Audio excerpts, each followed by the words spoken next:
Olha, a gente tem mais um convidado agora, está conosco, recebi aqui a confirmação, o pastor Silas Malafaia. Ele já está conectado aqui, o pastor que organizou, né, o ato desse último sábado em São Paulo, sobre o qual a gente estava repercutindo agora. E, pastor, obrigado, hein, pela atenção, por ter feito esse esforço para comparecer aqui com a gente. Boa noite, bem-vindo. É uma alegria estar com vocês e participar aqui desse bate-papo. Para mim é sempre uma honra. Ô, pastor, fala um pouquinho mais para a gente sobre essa mobilização histórica que a gente teve no último sábado e parece que ela já começa a mostrar os seus primeiros resultados, né? Hoje a gente teve no Senado a apresentação de um grande pedido de impeachment contra o ministro Alexandre de Moraes, um pedido inédito, né? Que reúne já 32 parlamentares em apoio. Amanhã vai ser votada na Comissão de Constituição e Justiça da Câmara a anistia aos presos políticos. O senhor acha que essa mobilização popular, de fato, vai se traduzir em medidas práticas para reorganizar a ordem institucional no país, pastor?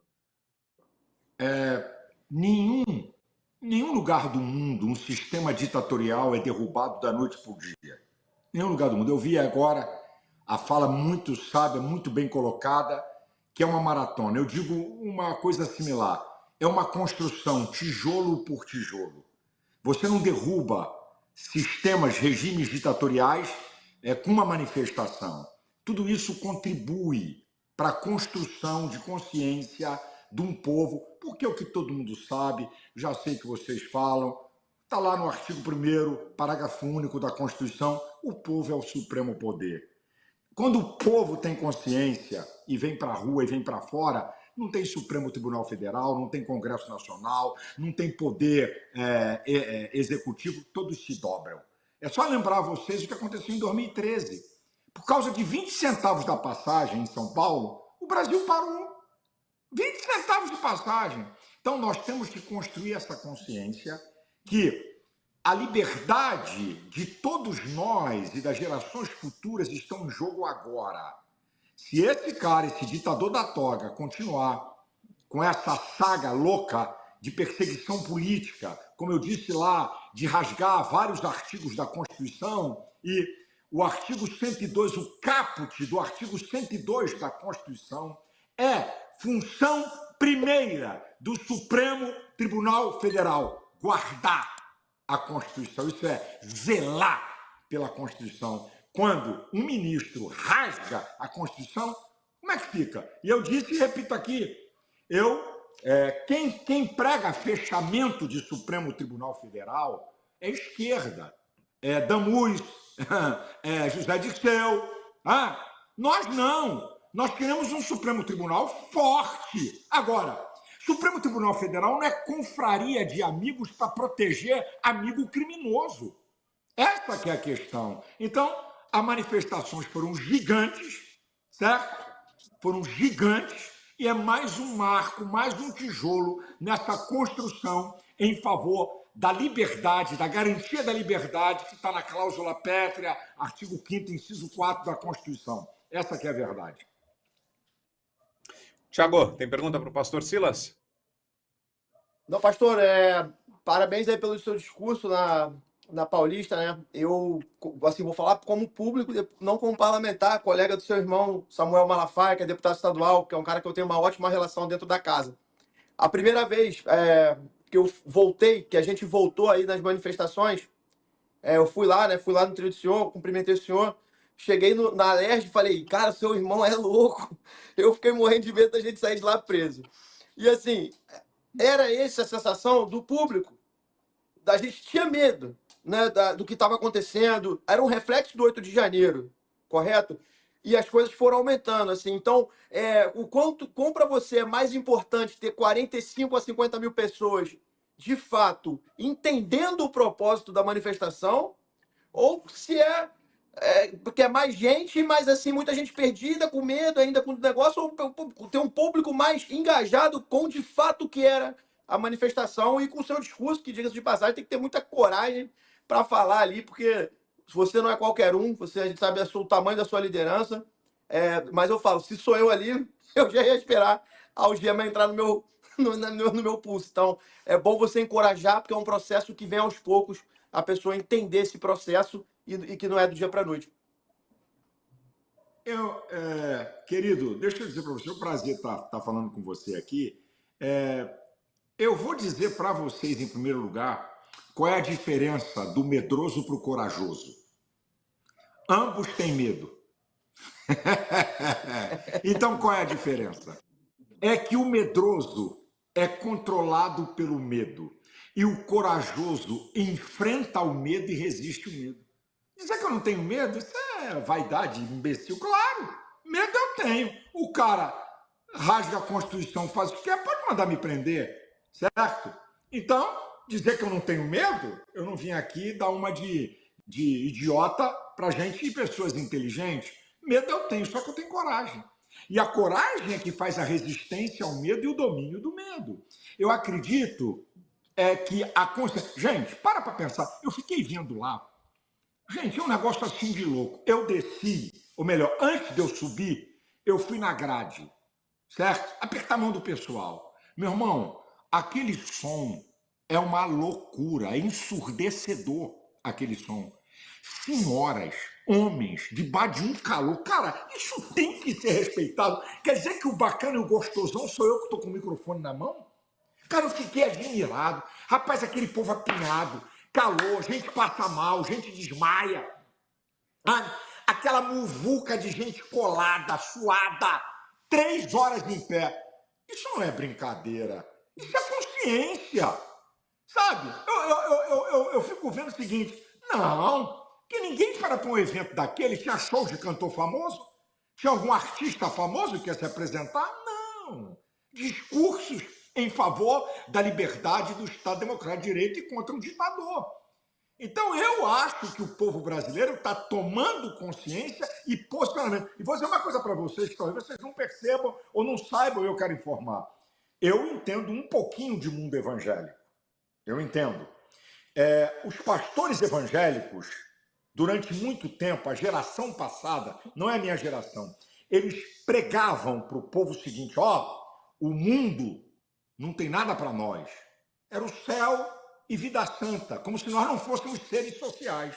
Então, esses líderes, não por maldade, mas querendo aprimorar a fé do povo, eles tiveram essa pregação.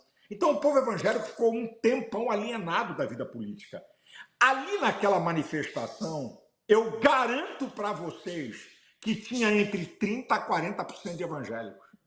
É impressionante a consciência que eles estão tomando da sua cidadania. Isso é o campo inteiro dos vários setores da sociedade. Então, eu aplaudo aquela gente e a consciência que eu digo, gente, o povo viveu alienado um tempão, com o Globo manipulando a notícia. Qual era o meio que o povo tinha notícia? A Globo, acabou. Então o povo foi manipulado por isso. Então, desconstruir essa manipulação e construir. Eu, por exemplo, há 20 anos eu digo nos meus programas de televisão, tudo que você ouvir, faça 3 coisas. Duvidar, criticar e determinar. Primeiro, não aceite de pronto. Depois, analise. E depois você decida. Aceito tudo, rejeito tudo, aceito parte e rejeito parte. Para as pessoas chegarem nesse nível, tem que ter uma maturidade de cidadania. E isso é um trabalho que todos vocês e nós estamos contribuindo para acontecer no Brasil. Constantino. Pastor Silas Malafaia, boa noite. Muito bom tê-lo aqui no programa. Parabéns, não só por essa fala, como no dia 7 de setembro. E eu quero dar oportunidade aqui ao senhor para trazer a questão da controvérsia que gerou. A gente vê no chat como tem muita gente que só pensa nisso, só fala nisso hoje em dia, né? A chegada atrasada do candidato Pablo Marçal, que gerou essa polêmica toda, foi barrado, não foi barrado, foi avisado, não foi avisado. E aí, o que aconteceu de fato? Eu vi o vídeo do senhor já, mas queria dar oportunidade para esse espaço. Estamos com mais de 30 mil pessoas aqui agora. A verdade, ela é absoluta, não precisa de ajuda. Então, vamos à verdade. Para azar dele, um dia antes, sexta-feira, eu estava jantando na casa de Fábio Van Garden com Pavinato e outras pessoas. Pavinato vira para mim na sexta-feira, um dia antes da manifestação. Malafaia, quer falar com o Pablo Marçal? Eu falei, não quero falar. Pergunta a ele se ele vai. Pavinato manda uma mensagem para ele, perguntando, Vem cá, Malafaia está aqui perguntando se você vai à manifestação. Ele não responde. Aí Pavinato pergunta de novo, e aí ele responde. Manda um abraço para ele, diga que eu admiro ele. E não responde. Se a questão era que eu estava não querendo impedir dele ir, por que eu ia fazer essa pergunta? Isso está na imprensa, o Pavinato abriu. Quando o Bolsonaro, eu estou indo para fazer o histórico, para as pessoas entenderem. Quando o Bolsonaro me chamou, disse assim, eu não sou o dono do evento, eu sou o coordenador. Aí o Bolsonaro disse assim, Malafaia, pensei aqui uma coisa, esse evento está acima de campanha política de São Paulo. Então, qualquer candidato que quiser ir, vamos deixar. Eu falei, perfeitamente, presidente. Tá feito. Acabou o papo. Muito bem. Agora vamos para Pablo Marçal. O que ele foi fazer lá onde ele foi? Ele não foi recebido pelo presidente nem por ninguém, ele foi num dia e voltou no outro? Como é que é isso? E por que ele chegou no fim? Por que ele chegou no fim? Ele chegou, pega o vídeo. Entra no meu canal do YouTube, Silas Malafaia Oficial, e veja todo o vídeo, veja o final. Bolsonaro acabou de falar, o locutor vem e diz, muito obrigado, muito obrigado. Aí ele vem se aproximando, correndo. Tenta entrar para ir para o trio, meu pessoal avisado. Falei, encerrou o evento, acabou. Ninguém sobe mais aqui. O pessoal disse, não. Tanto é que ele entra na área restrita, que só autoridades e o pessoal do palco estava. Ele entrou ali, ninguém impediu. Tanto é que ele apertou a mão e subiu na grade. O que ele é? Ele é lacrador, minha gente. Esse cara é um lacrador. Esse cara usa técnicas aí de neurociência, mas para cima de mim, não. Ele está tratando com otário. Ele manipula. Ele queria chegar no final, lacrar, para tirar cortes para suas redes sociais. É o que o Bolsonaro falou. Ele queria tirar proveito daquilo que ele não ajudou, não construiu e não se expôs. 10 dias antes, não tem uma chamada desse cara para o evento. Ele usa a rede social com uma força louca, mas não chamou para o evento. Por quê? Vamos lá, vamos botar o dedo na ferida. Das duas, uma. Ou ele é frouxo e covarde em relação a Alexandre de Moraes, ou tem acordo. Das duas, uma, amigo. Porque ele tentou, e eu provei isso, tá no vídeo, jogar uma cortina de fumaça nas graves denúncias dos 6 gigabytes dos crimes de Alexandre de Moraes, colocando em dúvida. E eu chamei ele na tamanca. Que conversa é essa? Então, ele finge que não está acontecendo nada no Brasil. Não, isso aí não é assunto, eu sou candidato a prefeito. Então, ele, propositadamente, estrategicamente, chegou no final para lacrar, para tirar vantagem. Só que ele não está tratando com otário. Ele não está tratando com idiota. Eu falei, se ele chegar no final, ele não sobe. Dê a ordem para todo o meu staff embaixo. Então, essa que é a história, gente. Um cara manipulador e outra mente. Aí o cara quer dar uma de vítima. Essa direita não deixou eu subir, não deixaram eu subir. O cara quer dar uma de vítima. Ele não é vítima. Ele é resultado das suas próprias atitudes erradas e equivocadas. Esse cara, desculpa, eu tenho que dizer que amanhã, eu já aprontei o vídeo hoje, vou soltar amanhã. Esse cara tem problemas de bipolaridade. E é antigo. Uma hora ele ataca, uma hora ele fala bem, ele me ataca, fala bem, eu vou provar isso sobre o vídeo que eu postei, o que é que ele faz lá na rede dele, nos stories dele, hora me ataca, hora me elogia, sabe? Esse cara tem problemas sérios. E outra, desculpa, a direita, os evangélicos, os apoiadores de Bolsonaro, deixem de ser trouxas e serem manipulados por um oportunista. Eu não tenho candidato em São Paulo. Há 12 anos que eu, no primeiro turno no Rio e São Paulo, não apoio ninguém para ajudar a eleger meus vereadores. Há 12 anos eu faço isso. Então, não venha aqui me acusar que porque ele está apoiando o prefeito, conversa fiada. Essa que é a verdade. Ele usa sofismas, meias verdades, a fim de confundir e enganar. Por quê? Olha aqui, se ele fosse honesto, ele tinha que dizer assim, gente, eu cheguei atrasado, já tinha encerrado o evento, por isso que eu não subi.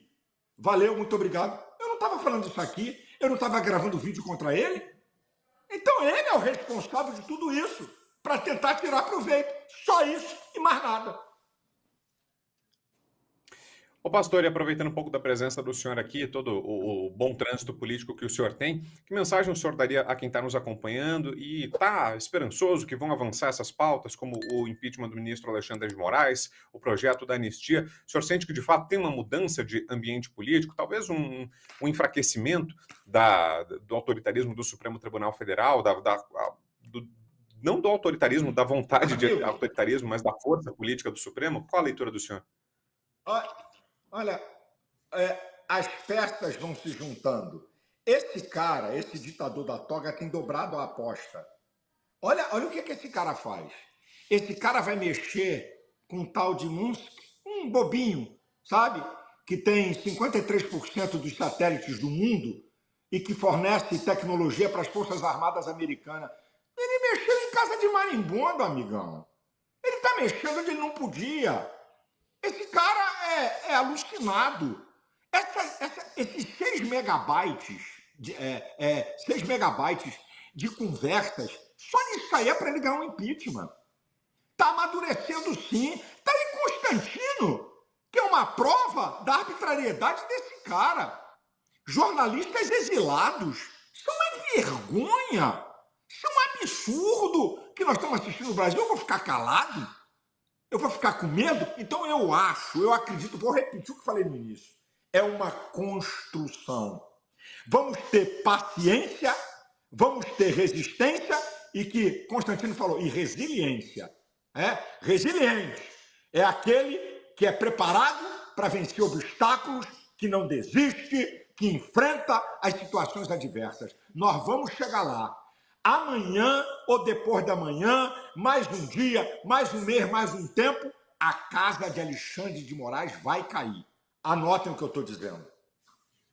Fala, Thiago. E que tiro no pé, hein? Que tiro no pé que ele foi censurar o Twitter, plena eleição de vereador. Você que usa suas redes sociais sabe da importância que é para o deputado, para o vereador, principalmente o vereador, que é aquele corpo a corpo, a importância do Twitter. Eu e seu irmão, a gente levantou lá na Alerj e falou assim, eu duvido algum deputado aqui do PSOL reclamar da gente agora no Twitter e vocês vão ficar aprisionados ao próprio ditador de vocês, que vocês estão calados, vocês não estão falando nada e vocês estão perdendo vereador, vocês estão perdendo força de campanha, que é caro fazer campanha, e vocês estão calados. Os caras, sabe o que é botar a orelha debaixo assim do cachorro e ir embora do plenário? Os caras ficaram calados. É impressionante. É isso aí. Tiro. Pastor, deixa eu pegar daí para perguntá-lo sobre a questão, nós já tratamos dessa pauta mais cedo um pouco, o senador Rogério Marinho estava aqui também, da sucessão nos comandos das casas.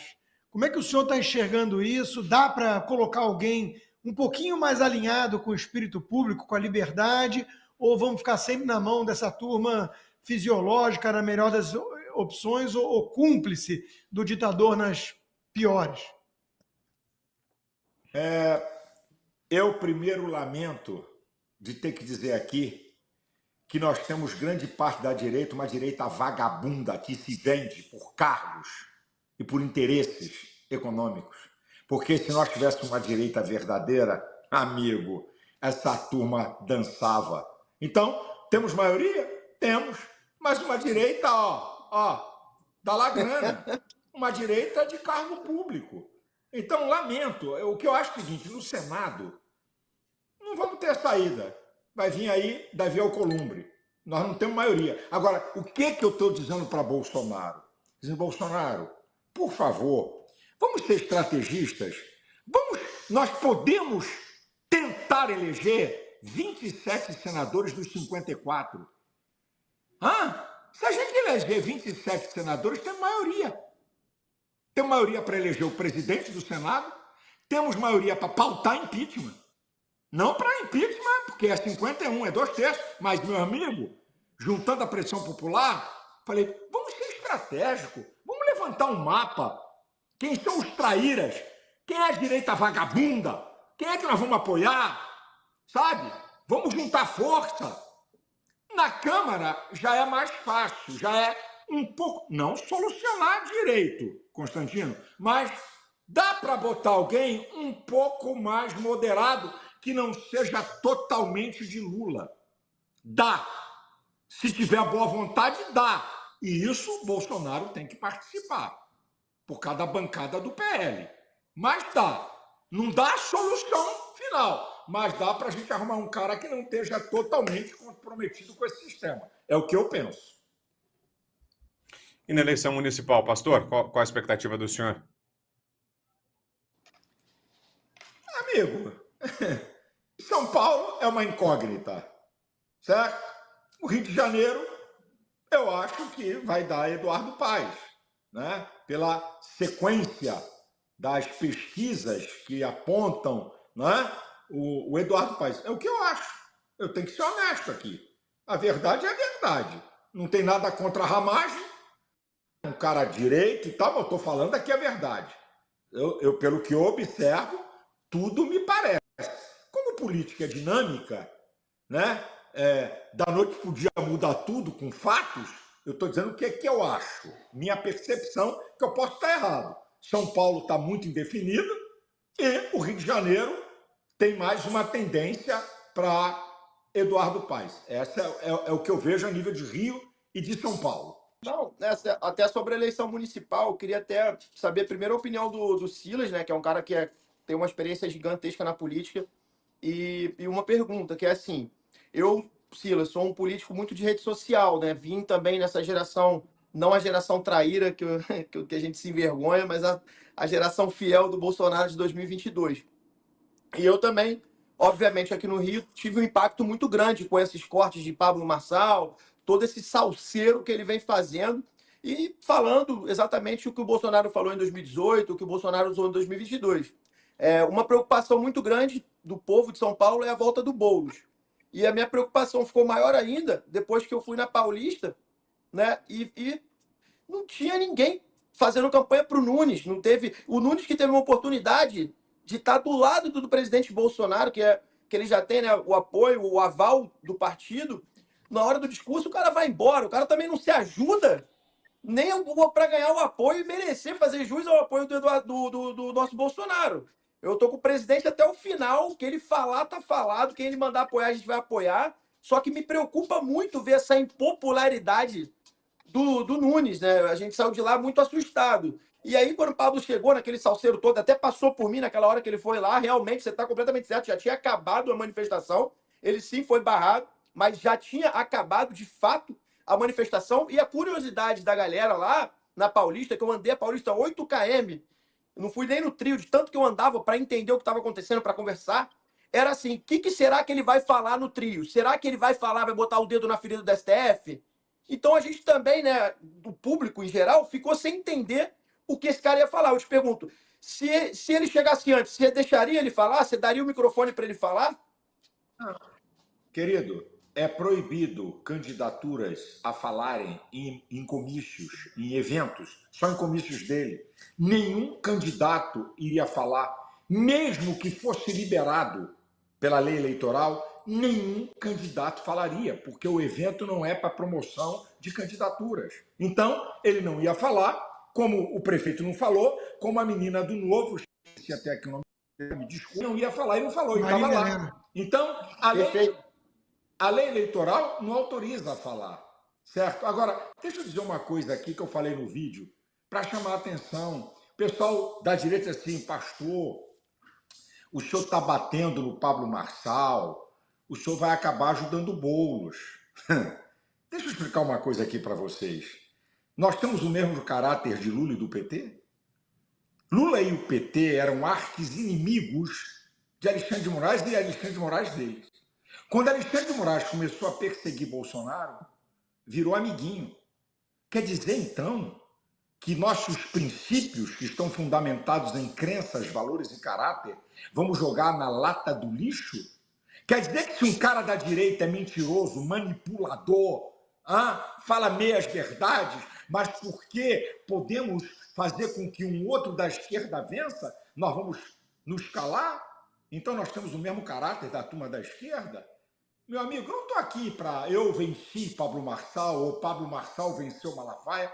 A minha questão não é essa. A minha questão são meus princípios que estão baseados e fundamentados na verdade e que eu não abro mão para ninguém. Essa que é a verdade. Eu não estou apoiando ninguém em São Paulo. Agora, eu tenho que falar a verdade que eu falei para ele. Por que Pablo Marçal está aí? Quem é que abriu a janela para ele? Jair Messias Bolsonaro. Por que não colocou um candidato raiz do PL? Ou pelo menos um vice raiz? Hã? E não faltou sugestão minha para ele. Então, vamos botar, vamos ser honestos. Eu sou apoiador de Bolsonaro. Eu sou alienado, mas não alienado. Hã? Vamos lá. Por quê? Deixou uma brecha para um cara desse entrar no espaço.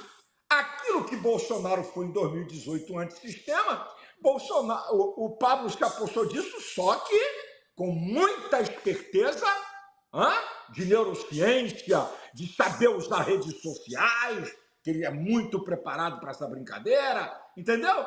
Essa aqui é a verdade. Então nós mesmos somos culpados da ascensão desse cara. Quando eu digo nós, é a direita. Por quê? Porque abriram o espaço. Estamos chorando de quê?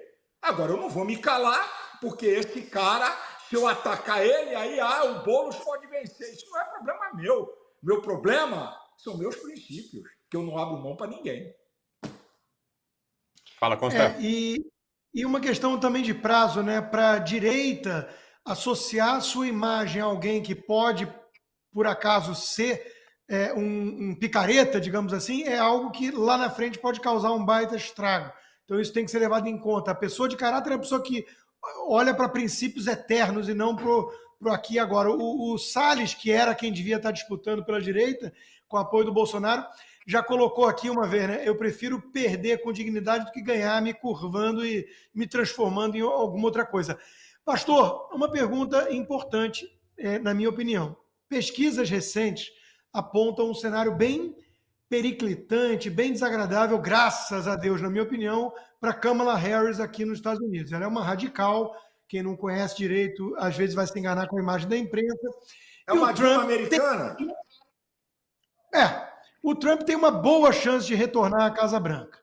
A pergunta que eu faço para o senhor, qual é a importância disso nessa nossa batalha, nessa nossa maratona contra o ditador? Amigo, um cara como Donald Trump, que é afinado com aquilo que nós cremos, aquilo que nós lutamos e batalhamos, liberdade de expressão total, esse cara pode, o cara presidente da maior nação, a nação mais poderosa que o Brasil precisa, esse cara pode ter uma contribuição fundamental para as questões que envolvem o Brasil. Ele tem. Não é interferência externa. Não estamos falando de interferência. Estamos falando de poder. Estamos falando de gente que tem o poder da influência. O cara que é presidente dos Estados Unidos é um poder de influência gigante. Por exemplo, imagina se ele impede a entrada de Alexandre de Moraes nos Estados Unidos.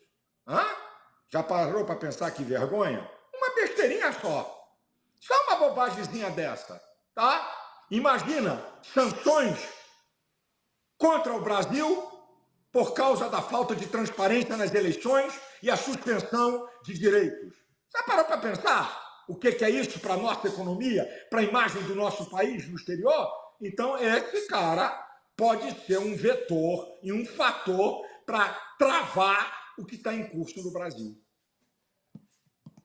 Ô, pastor, e falando ainda do contexto internacional, queria uma palavra do senhor, até enquanto uma liderança religiosa, sobre algo que a gente fala muito aqui, mas infelizmente ainda somos minoria na mídia, que é cristofobia. É algo que tem avançado e esse movimento de pressão sobre a cultura ocidental, né? Que a cultura ocidental tem sofrido, especialmente na Europa, a cultura europeia praticamente está sendo expulsa do continente que ajudou a criar.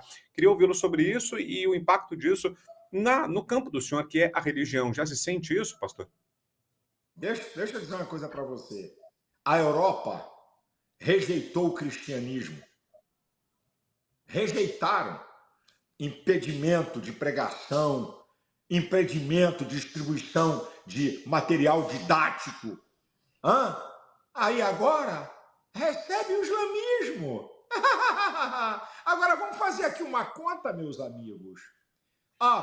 Uma cultura para sobreviver, ela precisa crescer a taxa de 2,2 de natalidade por ano para sobreviver. Prestem atenção. As nações todas da Europa, a taxa de natalidade de crescimento é 1,39. Isso me diz que é irreversível essa cultura permanecer. Enquanto que na Europa, escutem isso, senhores, a taxa de natalidade dos islâmicos na Europa é 6,2. Qual é o resultado disso? Em 40 anos nós vamos ter uma Europa terrivelmente islâmica. Isso é sério. Há uma cristofobia no mundo? Sim. A maior perseguição religiosa no mundo é contra cristãos. Assassinatos, impedimentos, isso é uma verdade. Vou contar um episódio para vocês. Lá no Arco do Triunfo, eu tenho um pastor amigo que pertence a um grupo de intercessão pelas nações. Ele estava, há alguns anos atrás disso que aconteceu, tem aproximadamente 7, 8 anos. Ele estava com um grupo lá em cima, no Arco do Triunfo, de maneira silenciosa, de cabeça baixa, orando pela França. Escutem isso, senhores. Dou o nome do pastor Marcos Gregório, do Ministério Apacentar em Nova Iguaçu, aqui no estado do Rio de Janeiro. Ele estava de cabeça baixa orando assim, sem alarde, sem barulho. Um policial chegou e bateu nele, assim, disse assim, o que é que você está fazendo? Falou, estou orando pela França. Nós não precisamos da sua oração. Olha o nível. Agora, lá na França, em Paris, um dia desses, os islâmicos tomaram conta de uma avenida, se ajoelharam, se inclinaram em direção à Meca, ó, todo mundo de boquinha fechada. Então, a coisa é muito séria, é muito feia, e agora não dá mais tempo. Não tem como. A coisa vai de pior a pior. Eu, por exemplo, poxa, quem? Vocês conhecem, gente? Pô, Paris, pô, para mim era a capital mais charmosa da Europa. Paris. Pô, fui várias vezes. Eu não boto meu pé naquilo nem de brincadeira. Mas crime, roubo, e vai por aí afora. Eu chego lá nunca. 10% a 12% é islâmica, a população da França. O que é que eles estão querendo? Então, é algo sério e grave. Porque eu vi um número, sabe? Um camarada dizendo 25% do islamismo é radical. É? Sabe o que representa isso? 300 milhões de pessoas, 250 milhões. A coisa não é brincadeira não, gente. O cristianismo, que é um paradigma do mundo ocidental, onde o cristianismo é maioria, respeita as minorias e tem liberdade. Onde o islamismo é maioria, impede a liberdade das minorias. É isso que está acontecendo. Thiago. Só aprendendo aí. Tem que aprender. Você tem uma frase que eu gosto, né? Para combater o comunismo, só o cristianismo, né, Silas? Então, acho que isso aí você deixa muito claro para todos nós. E a gente tem que lutar mesmo, não tem jeito, tem que estudar, tem que levar isso mais para o povo, porque a brincadeira tá séria lá na Europa mesmo. Tenho acompanhado também. Inclusive o Neymar, que é um grande amigo meu, sofreu uma certa perseguição também, um desdém, né? Quando ele botava na frente de muita gente ali aquele 100% de Jesus e todo mundo, tá fazendo isso, mas... Não, a gente sabe que a resistência é grande, ele leva o nome também do cristianismo para muitos lugares aí que é importante ter essa liberdade, e isso é muito importante, cara.